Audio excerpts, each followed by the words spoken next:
Welcome to the EntrePastors Podcast on YouTube.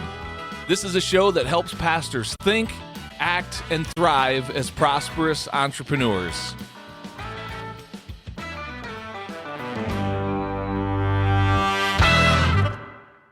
Well, hello there, and welcome to the EntrePastors Podcast on YouTube. I'm Jon Sanders. I'm one of the co-founders of EntrePastors, and I'm delighted to have you joining us for episode 213. We're calling this episode Travel Hacking with our guest, Tim Walker. Now, Tim, as you're going to hear in this interview, has an awesome story of being a church planter, and he's been a part of a really great work of God as a church planter the last 12 plus years. He's going to share a little bit of that story, and he also has a really cool business that he's in the process of launching. One of the things I love about EntrePastors is that we don't have just a one-size-fits-all approach to the businesses that we are helping our clients launch. And Tim is a great example of that. His business is all around this thing called travel hacking, and I'll let him tell you all about what travel hacking is and what it's not, and I won't steal any of his thunder with that. He can tell you his story.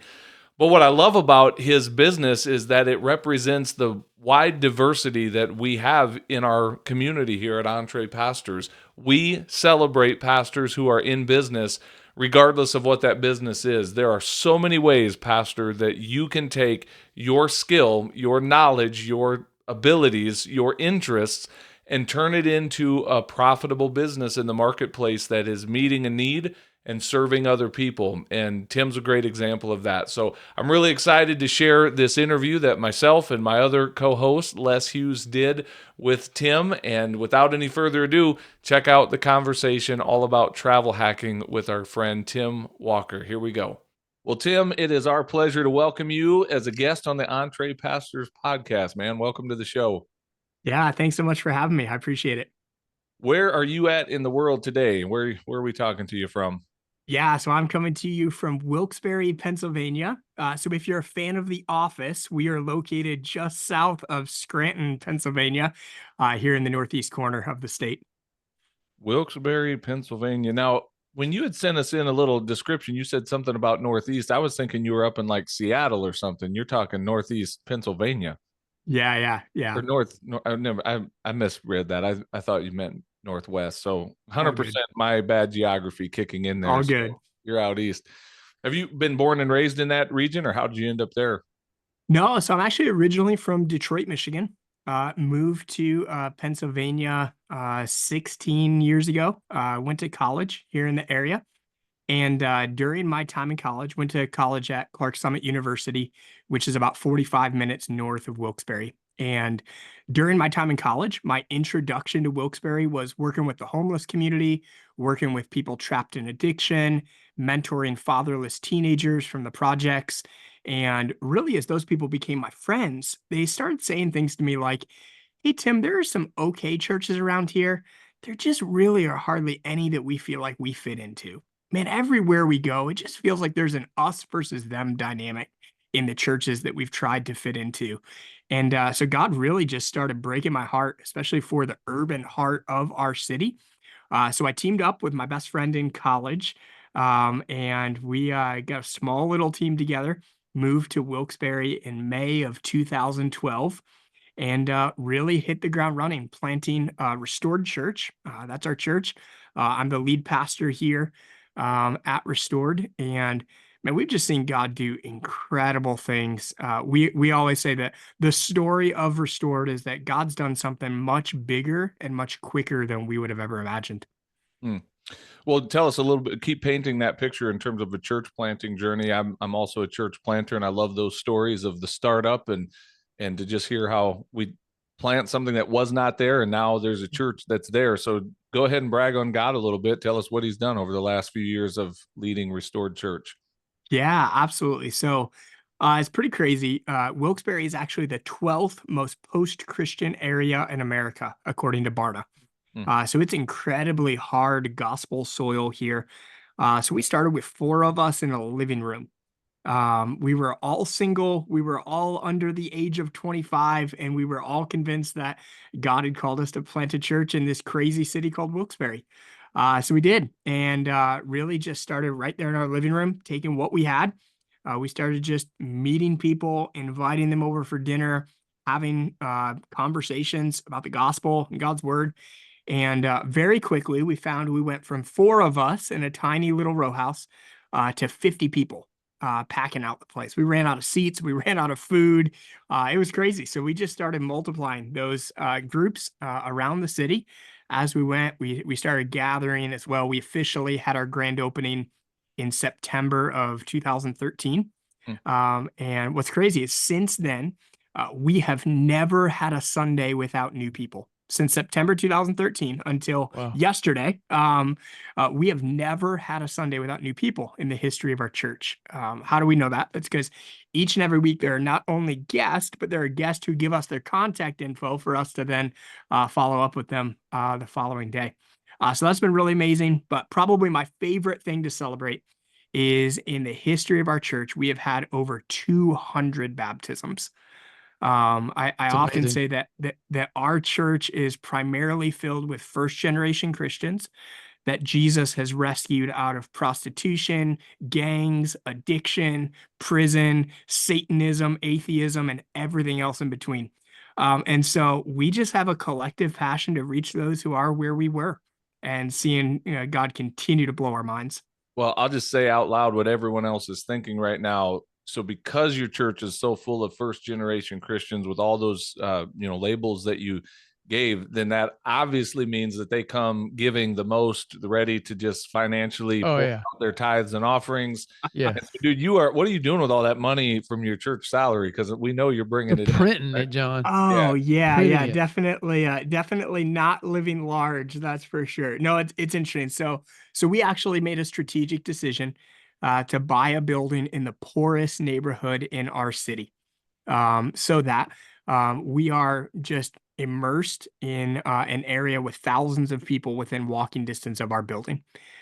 So two of the harsh realities for us in urban ministry. Number one is that 70% of people are in our church for less than 3 years before leaving. This has happened 4 different times now, where the way I would say it is the top third of people in our church typically move up and away. They move out and away to bigger jobs, bigger cities, nicer places, kind of away from the gritty urban reality.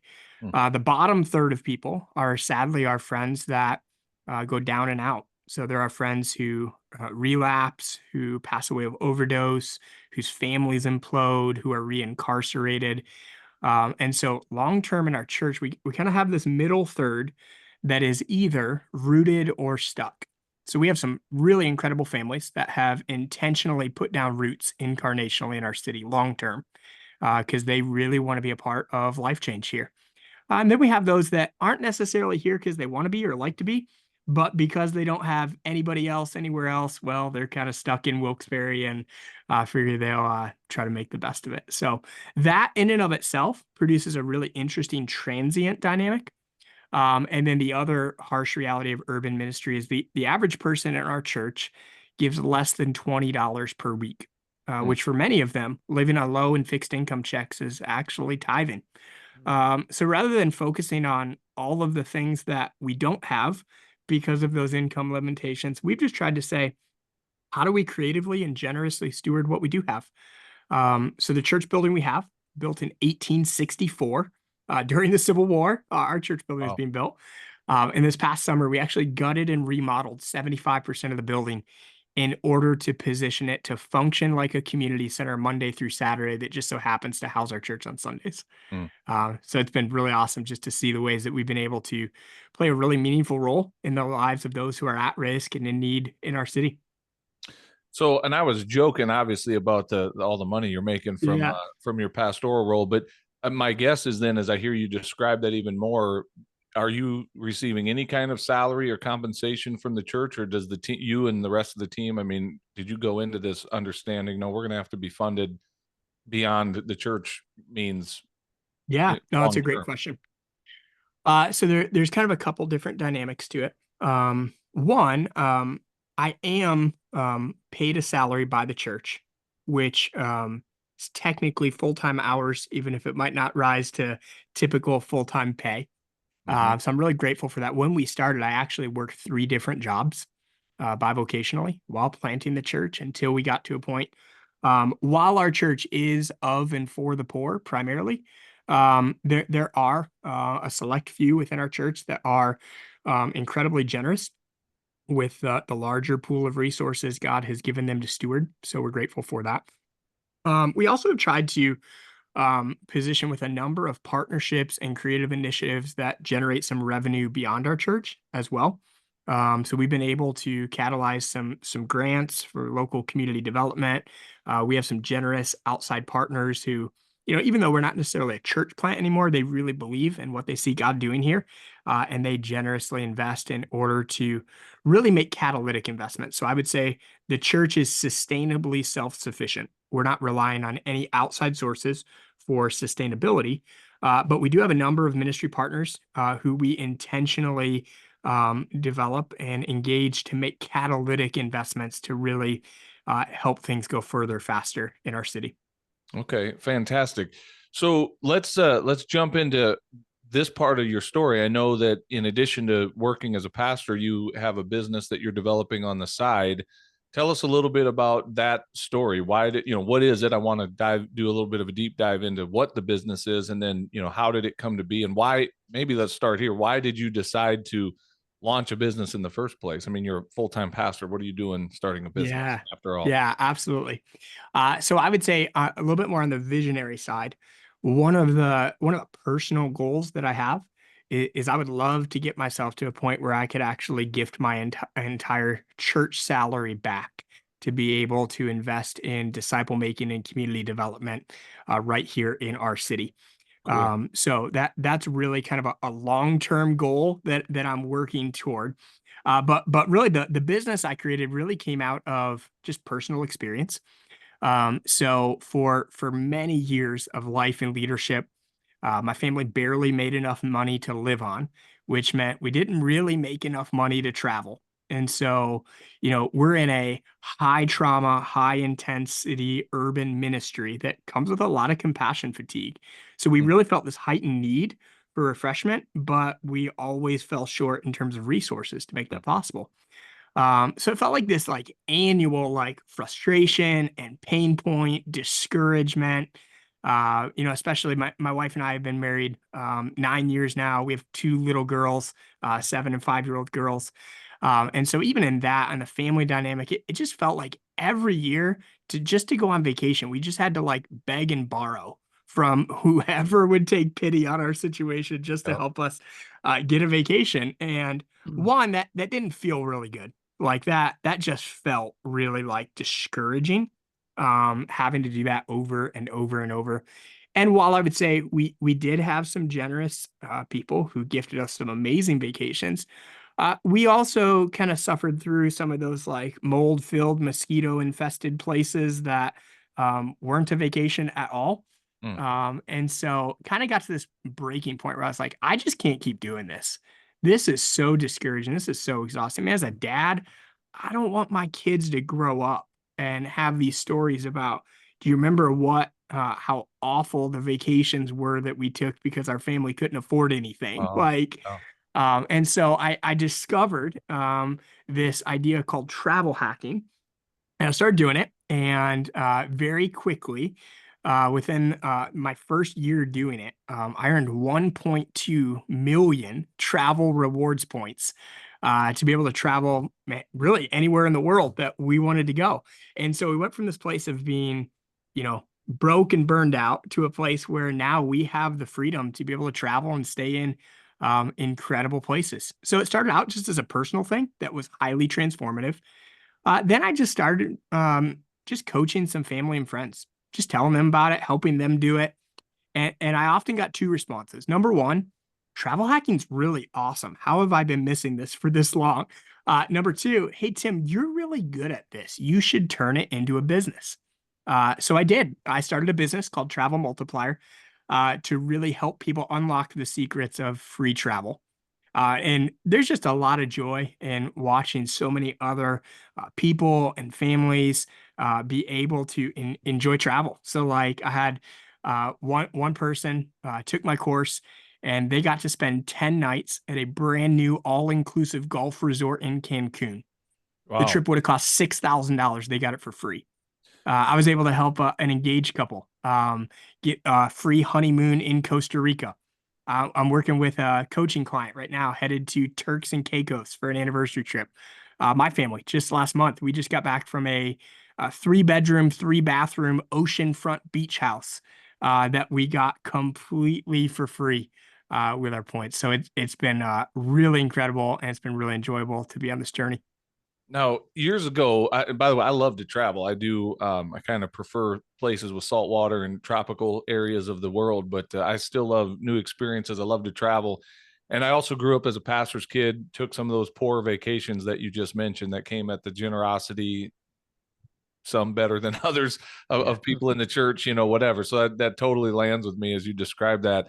But my grandma taught me years ago this statement that if something sounds too good to be true, it probably is. So I'm going to Mhm. speak, I'm going to defend my grandma for just a minute and go speak to those that are listening right now that are leaning into grandma's wisdom saying, okay, what's the catch? How do you do this for free? Do I got to sit through some timeshare presentation? Is that what I'm signing up for? Some high pressure sales thing. And anywhere I go, like, what's the catch? And you don't have to give all the secrets away of it, but tell me more Oh, about but when you travel use hacking. I'm with you, John. When you use the word points, that implies a system of Yep. some kind. So I'm I'm uh I'm not as maybe I'm not as skeptical as John's grandmother, but I think a lot of people are waving the yellow flag here. So won't you Yes, can you give a little bit more without absolutely. we'll provide some resources at the end for people that want to go to the next step. No, I'm more than happy to dig into that because those are all of the doubts, fears, questions, and skepticism that I had when I first encountered it as well. I kind of grew up with that mantra: if it sounds too good to be true, it probably is. So your grandma and I probably would have been good friends, Yeah. John. No, you would So have. She was I, amazing. I yeah, I totally get that. So yeah, so baseline, the question then becomes, all right, so what is travel hacking? So travel hacking is a strategic process for layering and leveraging credit card rewards for free travel. And right off the bat, that word hacking sometimes raises some objection or concern, like, wait, I thought hacking was a bad thing. But the reality is, each of us have all kinds of life hacks that we use all throughout our day, where they are just simple systems and processes that we've implemented in our lives in order to make things better, simpler, and easier. And so travel hacking is simply a strategic process that helps you do that with travel. And so it's not a timeshare pitch. There are no pyramid schemes. There is no bait and switch gimmick waiting for you around the corner.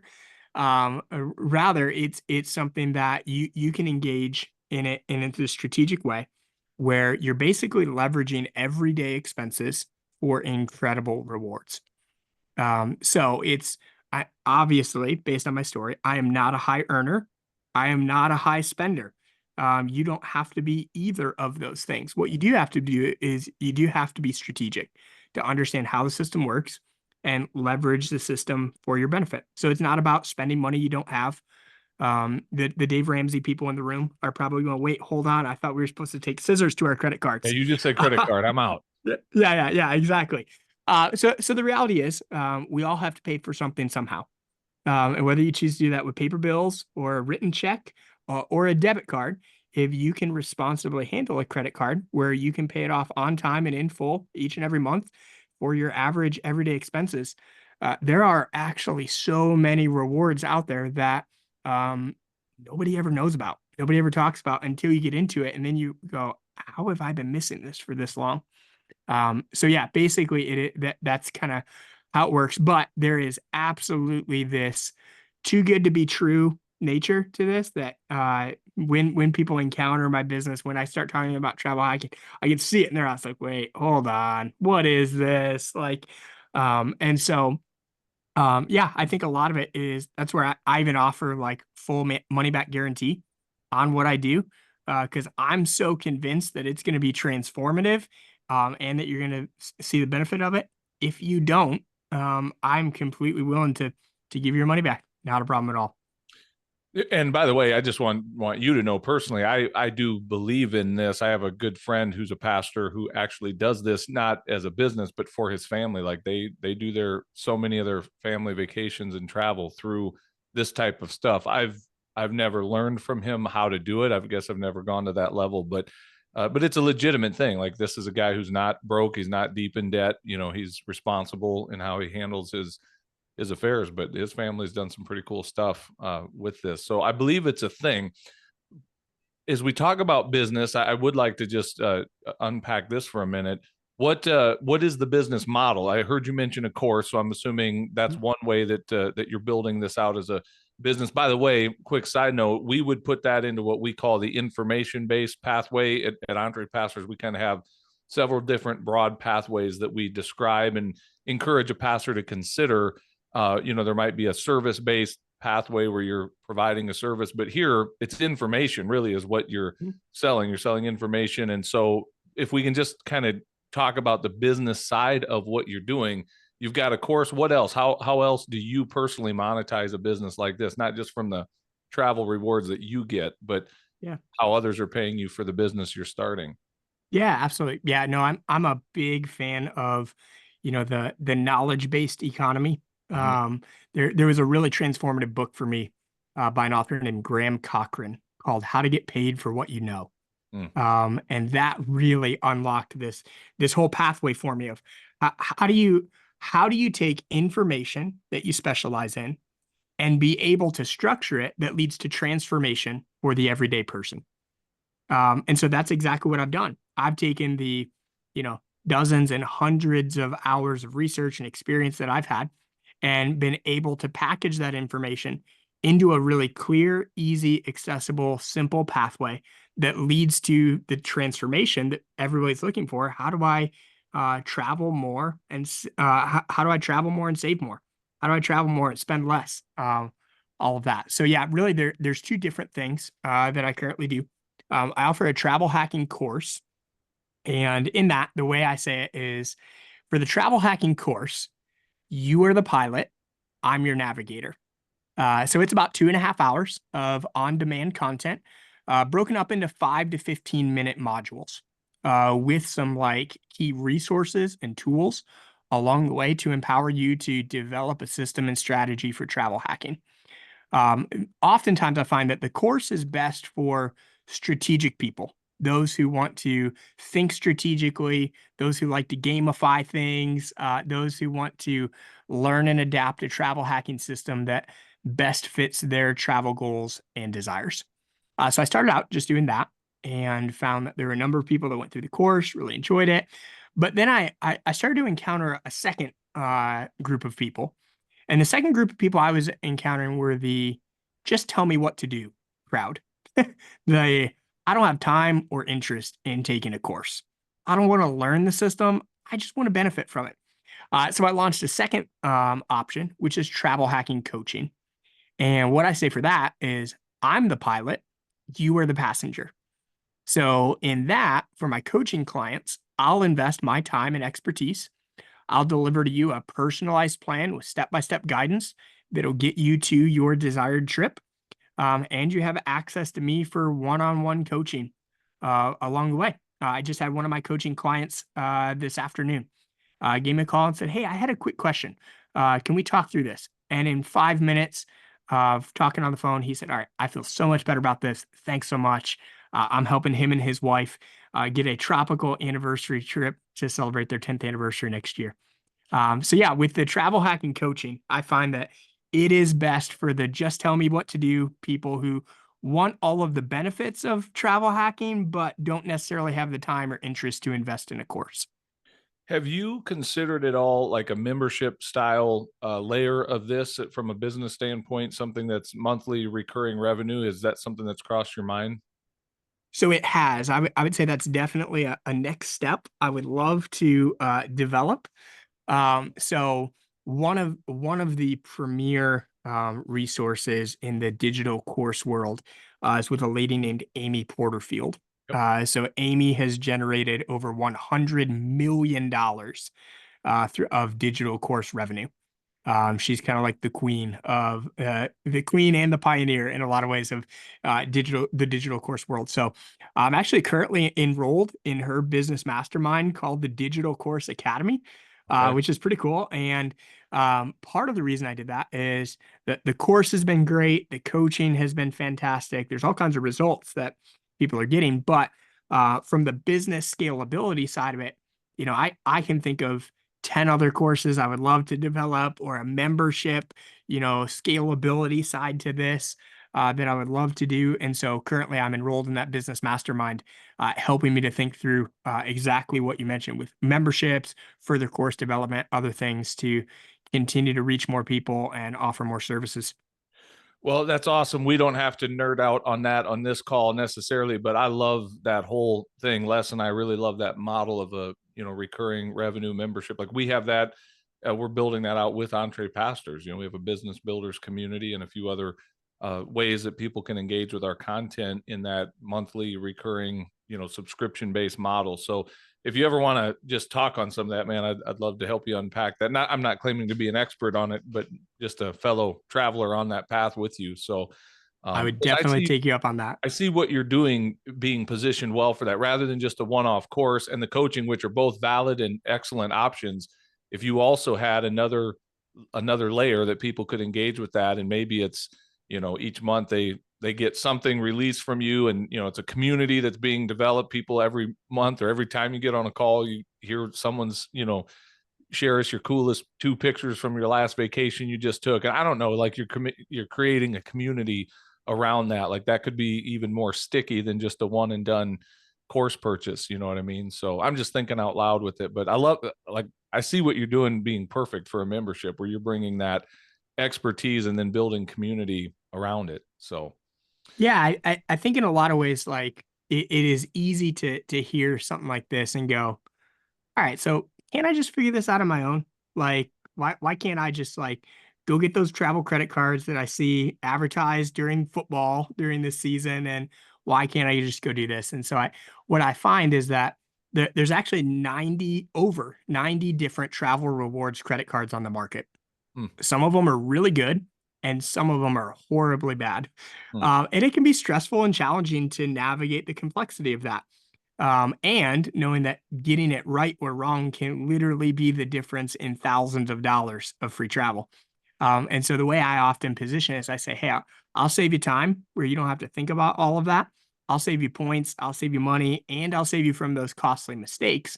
Knowing that I think most of us are familiar with frequent flyer points, or, getting a hotel or something like that. And sometimes I think it can make people hear this or encounter it and go, oh yeah, I already got some Hilton points, or oh yeah, my Delta account's slowly been growing, or something like that.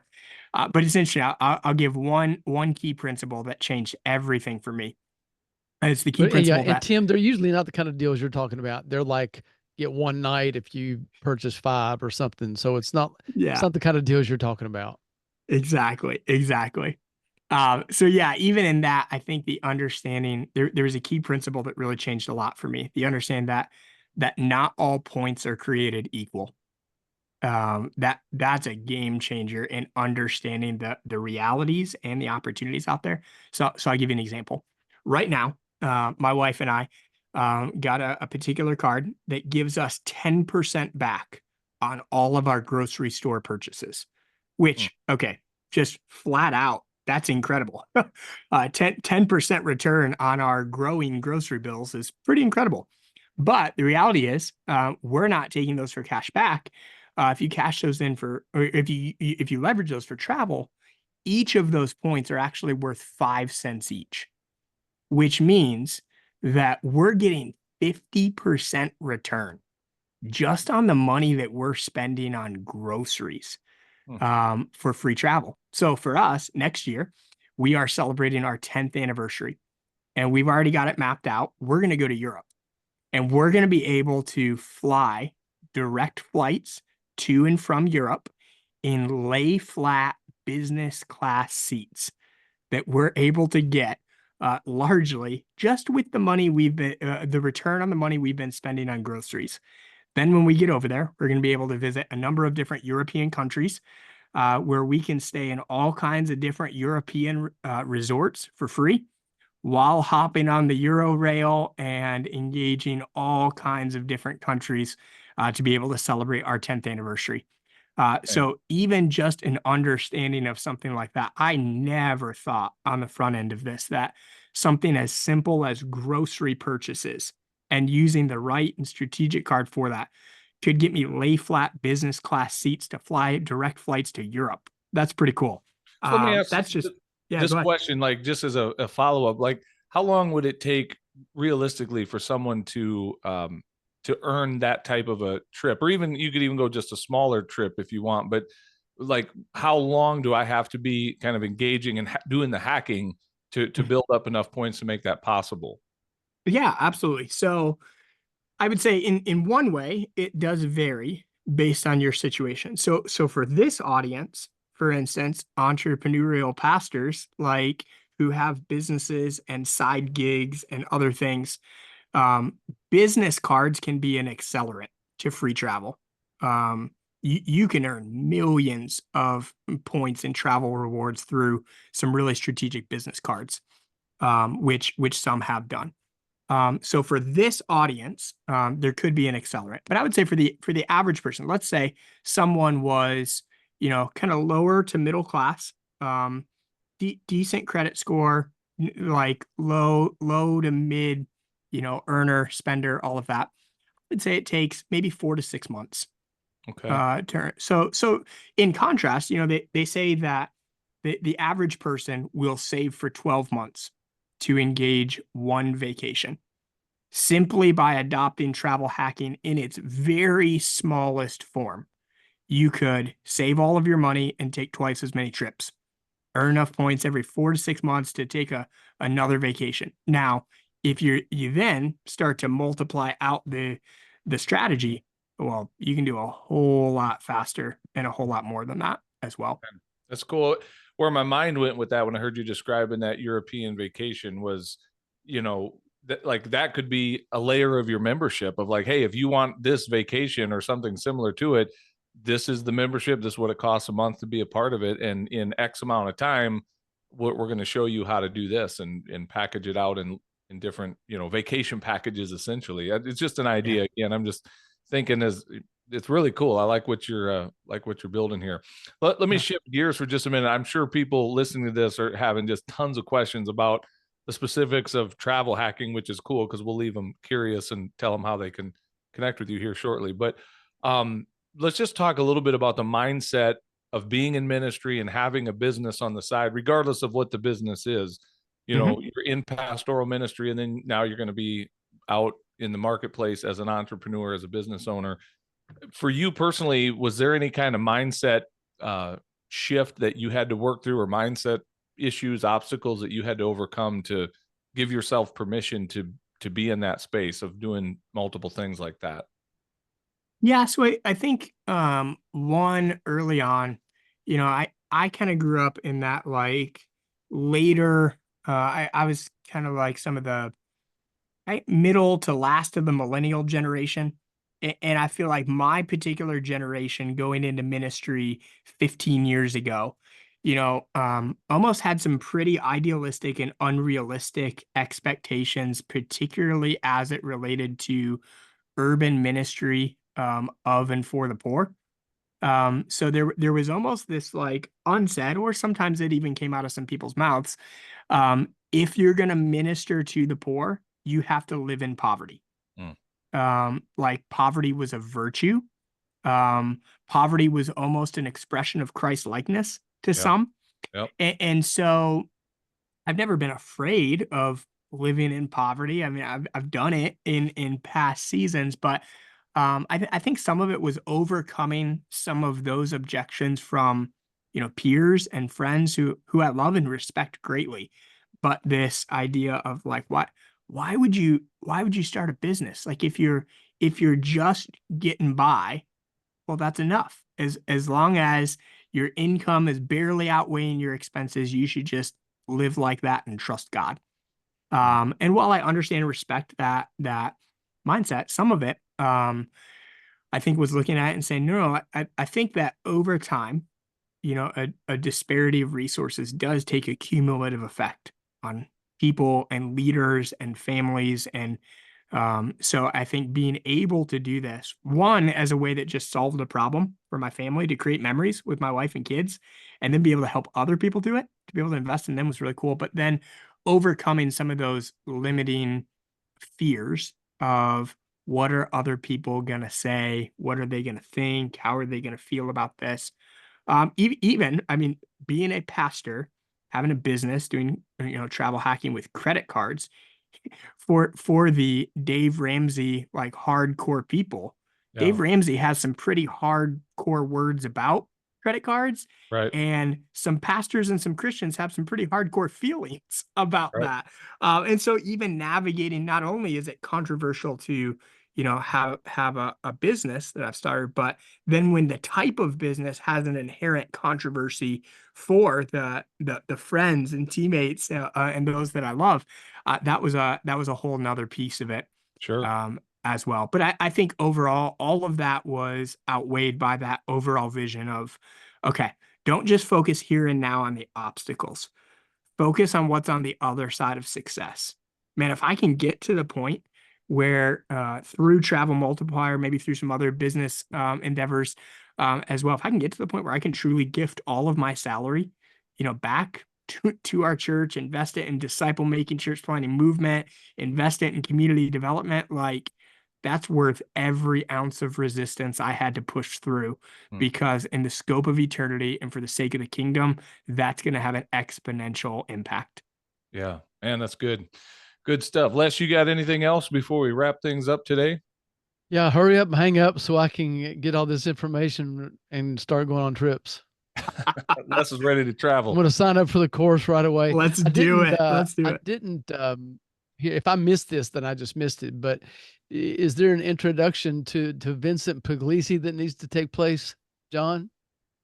Well, potentially. I mean, if you want to lean into that membership, that's what I'm thinking. If he's really serious about the membership, that's a must. He's working with Amy Porterfield, though, Les. He did mention that. So, I mean, she probably knows a thing or two about memberships as well. But yeah, we've got a guy in our community that we're learning from, and that's his whole thing is membership, building membership communities. So we could definitely make that introduction if and when you're ready to branch out into that. Sounds great. The more, the merrier. Yeah. Well, hey, listen, it's been awesome having you on the show, Tim. And if someone wants to connect with you, and I'm sure we're going to have people that are excited about that, where would you send them to learn more and maybe even jump into your course or your coaching? Either way, where do they go to learn more about it? Yeah, best place to start would be going to my website. It is travelmultiplier.com. If you go to the website, a couple things that you'll find there. One, there's a free guide where you could earn $1,400 for your next family vacation. So just by going to the website, downloading that guide, following those 5 simple steps, that can put a significant amount of money in your pocket for your next vacation. There's also another guide, 10 mind-blowing opportunities with travel hacking. It's not just flights and hotels. It's cruises, house rentals, all-inclusives, excursions, rental cars, and more. You learn all about that. That's all on the main site there, the travelmultiplier.com. Yep. Then I also publish my free Travel Hacks newsletter. So in that, I weekly share best practices, top tools, resources, and principles to fuel your travel hacking journey. So for instance, one of my recent posts was how you can buy one, get one free plane tickets for the next 2 years. So all kinds of really valuable things on there as well. Or if you'd like to connect personally, I would love to do that. You could email me, tim@travelmultiplier.com. I'd be more than happy to hop on a call. Sometimes I find a discovery call is helpful. If you want to hop on, process the specifics of your situation, see if this might be a good fit, maybe process through some of your questions or concerns that you might have. I would love to have any of those conversations as well. Awesome. How often do you publish a newsletter? Every week. And it's email? It is. Awesome. Well, Tim, this has been so good, man, having you on the show. We're grateful for your time, and I'm excited about not only your ministry, but the business you're launching and growing as well. Like, we wish you nothing but the best as you continue serving God and others. So keep up the great work. Thanks so much. Well, hey, thanks for watching this episode of the EntrePastors Podcast. Make sure you hit that subscribe button so you can be notified every time we release a new episode. If you'd like to get connected to other pastors who are learning to think, act, and thrive as prosperous entrepreneurs, then we invite you to check us out on Facebook. Just search for the EntrePastors Connect group, answer a few of our simple questions there, and we'd love to include you in the conversations. And if you're really ready to go to the next level, then we invite you to join our EntrePastors membership community. When you become a monthly subscriber, you will receive access to courses, exclusive community, and coaching that will help you along in your own EntrePastors journey. If there's anything else we can do to serve you, please visit us at EntrePastors.com, and we will do our best to serve you there. God bless everybody. See you soon.